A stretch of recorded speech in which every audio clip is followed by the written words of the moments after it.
Welcome to our Interspiritual Gathering online. I'm Helen Summers, Director of the Interfaith Centre of Melbourne. Everyone is welcome to join our gathering. People of different religions, spiritualities and philosophies. You are warmly invited to this inclusive interspiritual gathering. And while some government restrictions for meeting in numbers are still in place in places of worship, so we will continue to meet virtually.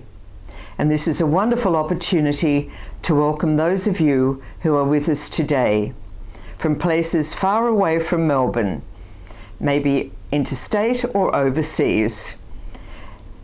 Our gathering today is pre-recorded and can be viewed again on our YouTube channel and website. So let us take a moment of silence as we gather together. We come together, connecting with Divine Presence, known by many names or none, the one light which shines through many lamps. We come to hear the wisdom of the ancient and modern traditions, and to be inspired through prayer, music and poetry, connecting with each other and ourself. And as we find our way through this strange time in our lives, let us remember to honour and connect with the spark of the divine that lies within. Our theme today is light, the light which dispels darkness, revealed in diverse scriptures, teachings, and celebrated in festivals: Hindu, Sikh, Jain, Buddhist, Jewish, Christian, Islamic, and Indigenous traditions, to name a few. And today we are honoured to have Rabbi Laibl, Dean of Spiritgrow, the Josef Kryss Centre in Caulfield, Melbourne, as our guest speaker. Rabbi Wolf will share spiritual wisdom from the Jewish tradition, and his talk is entitled Spectrum of Enlightenment. Rabbi Wolf. Thank you very much for the opportunity to spend a little time together. It's an honor to do so, especially on this occasion, which is commonly called the Festival of Lights, which in the Jewish tradition is called Channuka. I'll explain the word shortly. This is called the Festival of Lights, I guess because the way we celebrate it primarily is by lighting candles for 8 nights straight. And it's not just candles, but the more traditional way is to actually light floating wicks in oil. And I'll demonstrate that shortly because that's the way I do it in our own home. Chanukah celebrates, at first instance, the occupation of Israel by the Hellenists, the early Greeks. And they forbade the practice of Judaism, not in its overt manner, They were very clever. What they said is, do whatever you want. Keep your rituals, keep your customs, just remove God as the underlying rationale. Leave God out of it. Practice the colorfulness of the exterior of the festivals and the like. And at one stage, a rebellion took place by a very small group of Jewish leaders, the Maccabees, and they managed to liberate the temple. They came to the temple, and the temple was really desecrated. And the most profound aspect of the temple was the lighting of the menorah, the candelabra. They couldn't find any of the oil that was needed for that, because the Greeks had deliberately sabotaged it by contaminating any existing oil. But they did find one little cruse of oil, and it would have lasted perhaps a day. They lit it, and the miracle occurred that it lasted 8 days. And that's why we celebrate Channuka for 8 days, 8 nights. Now that's the external aspect of it. The internal aspect of it, or the more profound underpinning, the word Chanukah is derived from the Hebrew root of education, to educate, lechanech. There is clearly a correlation between light and insight, knowledge. And this correlation runs through many, many traditions, especially where we're talking about enlightenment. Enlightenment means to bring light into one's own being. The notion of enlightenment is a very interesting one. We use the metaphor of light. Now we see light, but nevertheless here on earth, the reason we see light is because the light of the sun is actually striking material, or it's going through a particular prism of materiality. And as a consequence, when the light hits material, we can see the light as such. Out there in outer space, you can't see light. It's a vacuum, but not just a vacuum in terms of materiality, but a vacuum of light itself. You don't see rays of light. We see rays of light here as at a sunset with the clouds, because the light is actually striking the atmosphere. This provides us with a very interesting notion that light can only become apparent if it impinges on something. In our Jewish spiritual teachings, especially the deeper ones that flow from Kabbalah and Chassidut, we learn that the ultimate light is the light of creation. You recall the beginning of the Bible, Vayomer Elokim Yehi Or, God said, let there be light. Now, that light that was initially created was able to be seen only when a world came into being. There was a world, and as a consequence, the light could be seen. The parallel at a micro level is you and I. We're made up of a duality. We're made up of a soul and a body. Let me put it this way. When a person dies, God forbid you should all live to 120, but when a person dies, 5 seconds before they died, their ears could hear, their eyes could see, and 5 seconds after death, the ears can no longer hear, and the eyes can no longer see. And that's before any decomposition of the body has taken place. Why can't we hear and see 5 seconds later after the clinical pronunciation of death? And of course you'll say it's obvious. Death has occurred. But what does death mean? It means it must have been something that at a certain point in time went AWOL, away without leave. We still have the body, so that something is not apparent. We call it energy. We call it spiritual energy. We, in our Jewish tradition, call it neshama, the soul. So we're made up of a duality of soul and body. The soul is the light and express itself in many, many different ways.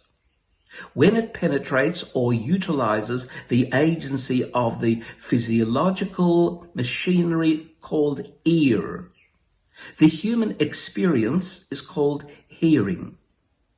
When it flows through the biological engineering of the eye, the human experience is called seeing. Through the brain, the human experience is called intellect, thought, intelligence. English has many words, parallel words. So the idea is that the light of the neshama, of the soul, impinges on the body and thereby produces a result. Through the brain, enlightenment. But it has to be able to flow through something, impinge on something, in the same way that the light of the sun has to impinge on the atmosphere to become manifest, likewise within our souls. Chanukah celebrates that duality, our capacity to be able to grow in terms of personal enlightenment. So it's symbolic in many, many different ways of growth. There's another very important aspect to it. You'll notice that in all the festivals of the world, or in all moments of achieving a high, lights play a dominant role, whether it be by electric lights or whether it be by bonfires or candles. It's very common. There's something about the symbolism of the light of a candle that every human being relates to in a more profound manner, and also it has an uplifting effect. Lighting the Chanukah candles is meticulously observed by lighting them close to the public arena, in one's private home, but close to the doorway or close to a windowsill where it can be visible from the street. The idea being that we are able to generate enlightenment to the world at large, a contribution. The Jewish people is one of the most ancient peoples. We're 3,500 years old. And if you go back to Abraham, another 600-700 years prior to that. And the Abrahamic tradition found its way to the East, and perhaps gave birth to many of the Eastern traditions. So we are an ancient people, and we've carried with us the baggage that we have been provided at Mount Sinai with us all the way through, very meticulously. And it's because of that that we can make a contribution to the world. The contribution of the Jewish people to the world is one of enlightenment, what is commonly called today the Judeo-Christian tradition.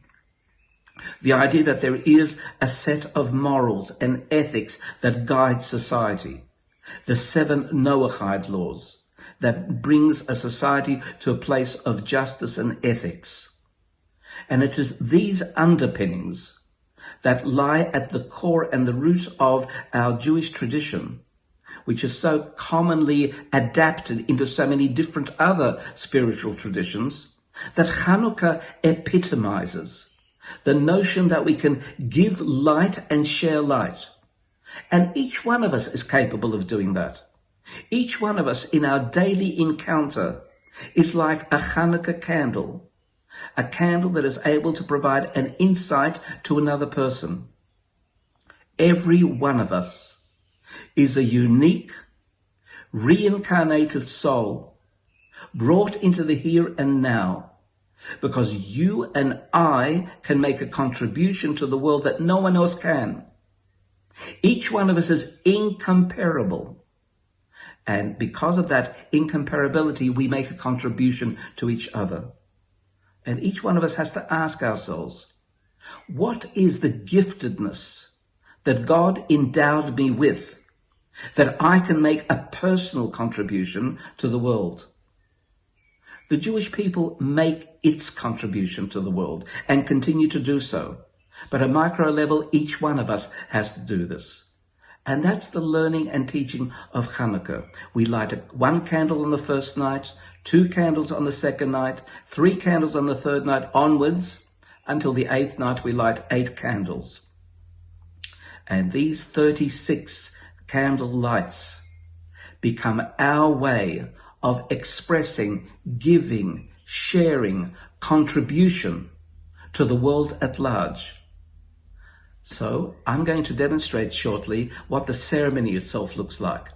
But I thought it would be useful just to share a few thoughts about the nature of Chanukah and how each person in the world is able to relate to it, because our common denominator is enlightenment, wisdom, the capacity to see the world more deeply, infinitely so, because there's no end of discovery in God's beautiful creation.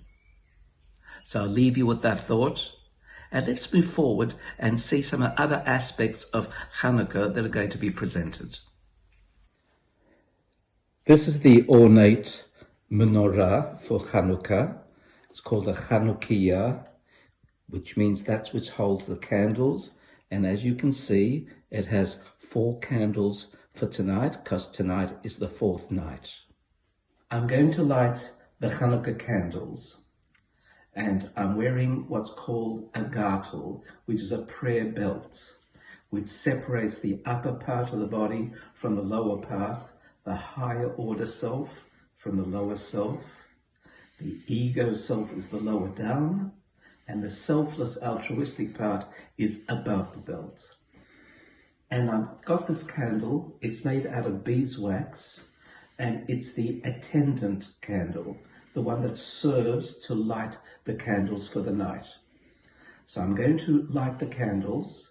I'm going to make the blessing, the bracha, and then I'll be lighting the candles. Baruch atah Hashem Elokeinu melech haolam asher kiddushanu b'mitzvosav v'tzivanu lahadlik ner Chanukah. Baruch atah Hashem Elokeinu melech haolam she'asa nisim lavoseinu bayomim hahem bizman hazeh. And I begin from the left side, and the candle wick is contained in a little metal surround, and below it is the oil. Here it's waxed oil, but from the heat of the candle it'll dissolve to be pure oil.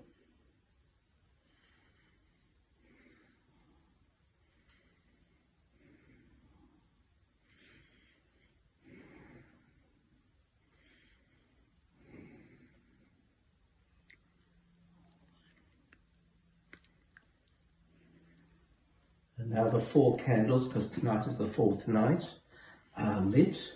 I put the attendant candle in its position away from the others, so it's clear what this one is, not servicing anything other than these 4.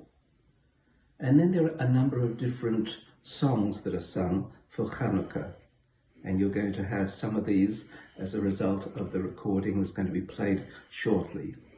And then the custom is to sit by the candles of the Chanukah and to speak about the events of that day, and to learn some Torah, to learn some of the Bible. And in so doing, we're elevating the light of the candles, and the light of the candles spreads out through the front door and into the world.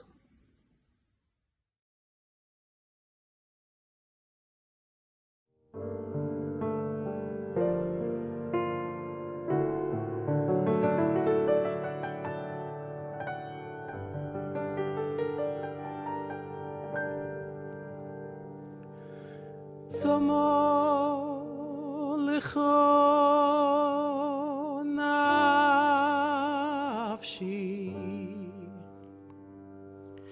קומה לך בשרי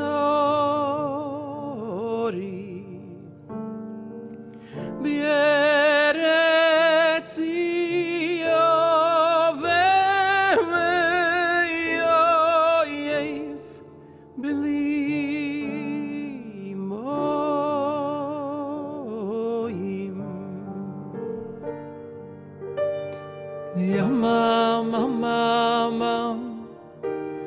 Mama, mama, mama, mama, oh, ilado, mama, mama,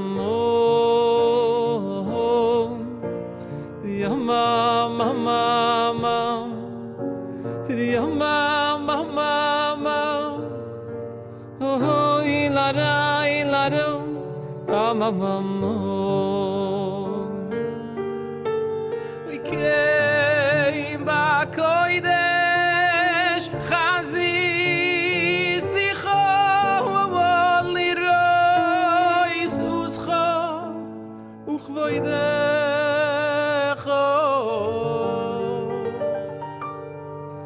we came back koidesh chazi sicho lirois uscha Uchevoinecho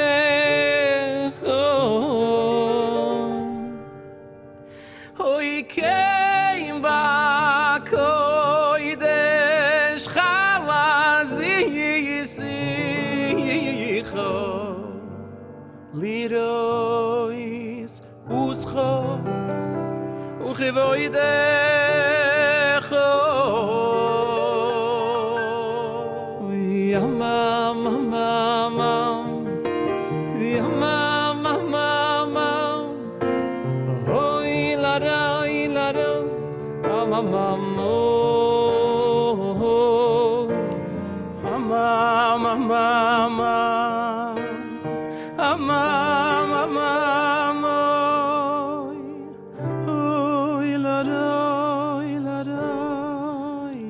Mama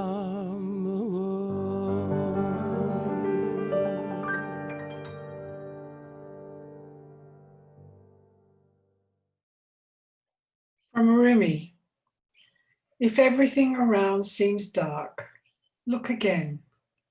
You may be the light.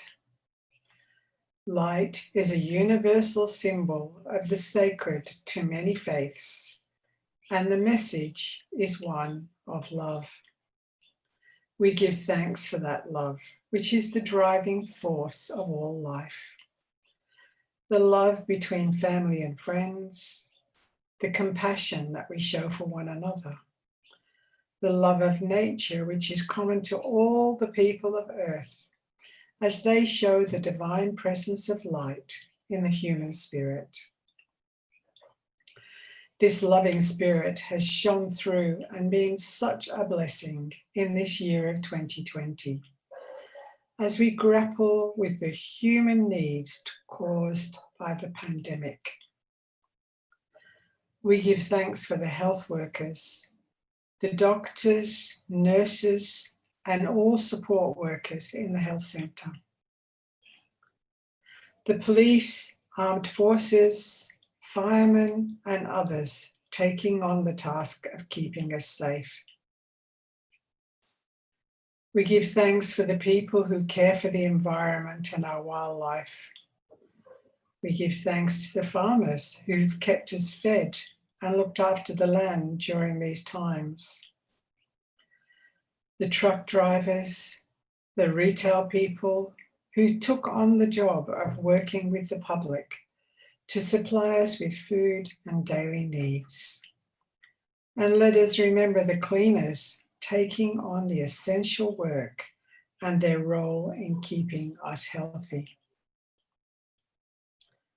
The charity workers who looked after and fed the hungry, workers who care for the disabled, the elderly, children in need, the homeless, youth, prisoners, refugees, and the forgotten in society.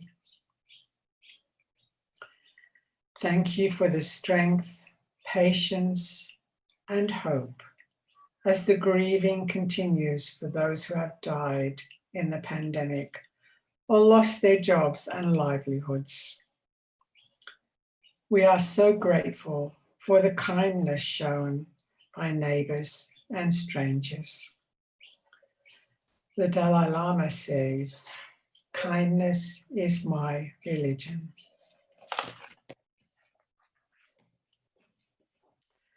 May the blessings of love and light be showered on our earth as we go forward. And the lessons of this year lead to a more holistic society full of beauty, truth, and compassion for all humanity. And may we care for the earth as we would our own mother. Blessed be. I would like to finish in the words of John Donahue. May the nourishment of the earth be yours. May the clarity of light be yours. May the fluency of the ocean be yours. May the protection of the ancestors be yours. And so may a slow wind work these words of love around you, an invisible cloak to mind your life. Our gathering today will close with Rabbi Laibl offering a guided meditation, a meditation on light. And just before the meditation, I would like to express on behalf of our board members our gratitude to you for participating in our interspiritual gatherings this year. And we look forward to seeing you next year. Our gatherings have been made possible with the participation of our guest speakers, interfaith ministers, our board members, our videographer, and a grant from the Victorian Government.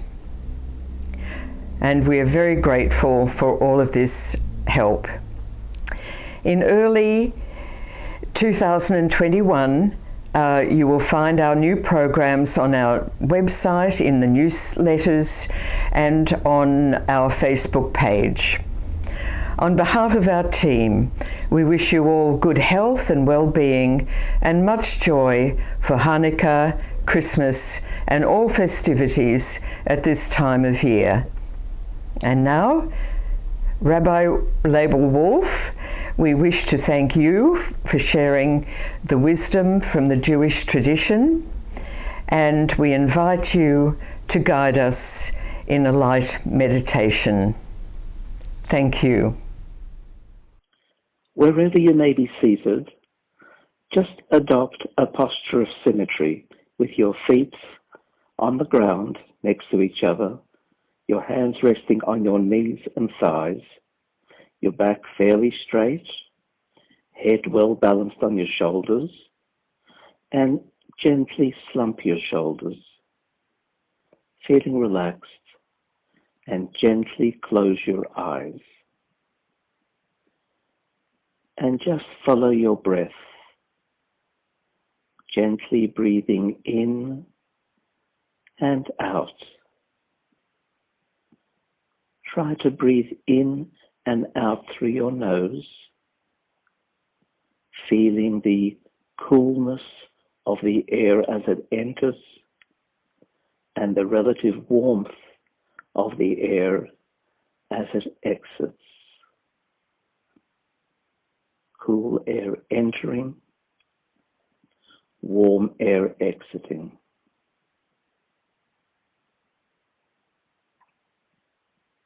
Just imagine a light source in the center of your head,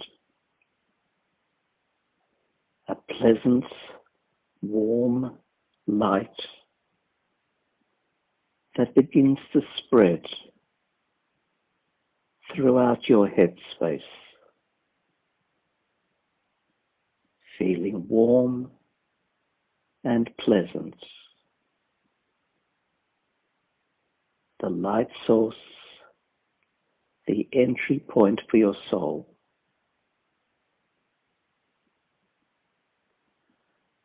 allow the light to brighten, spreading more light that begins to flow down your neck into your upper torso, your chest cavity, feeling the light flowing down into your chest, warm and pleasant. Intensify the light even further and allow it to flow through your upper limbs, through your shoulders, arms, wrists, hands, fingers, feeling your upper body warm, bright, almost incandescent. Allow the light source to intensify even more, directing the light now down to your lower body, through your thighs, legs, feet, and toes, feeling the warmth and the brightness of the light as it permeates your body, feeling pleasant and relaxed, warm and comfortable.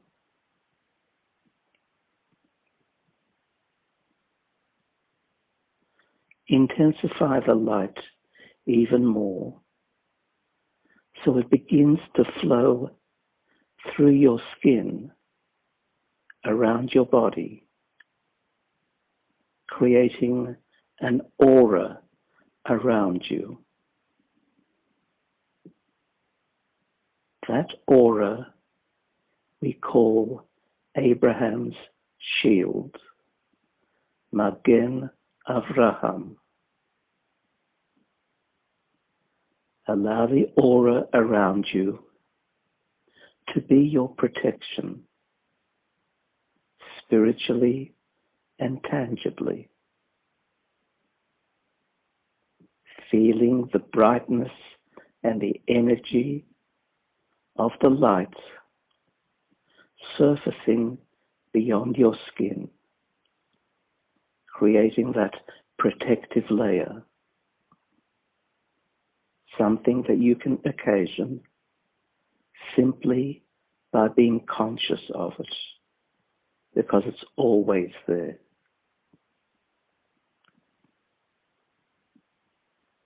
Intensify your light even further, allowing the glow to extend beyond your aura, encompassing everyone in your home, protecting them, shielding them.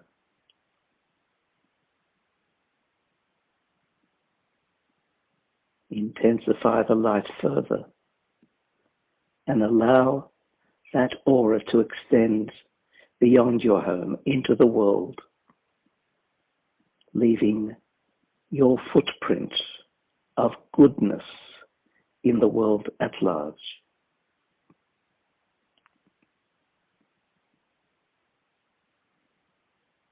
And just be aware of how powerful you are in allowing your individual source of energy to extend beyond you and help everyone within reach.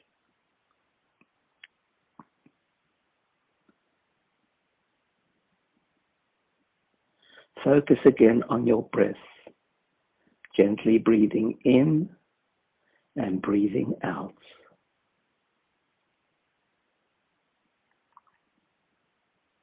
Begin moving your fingers and your toes Wherever you are, move your fingers now, move your toes, coming all the way back into the room and gently opening your eyes.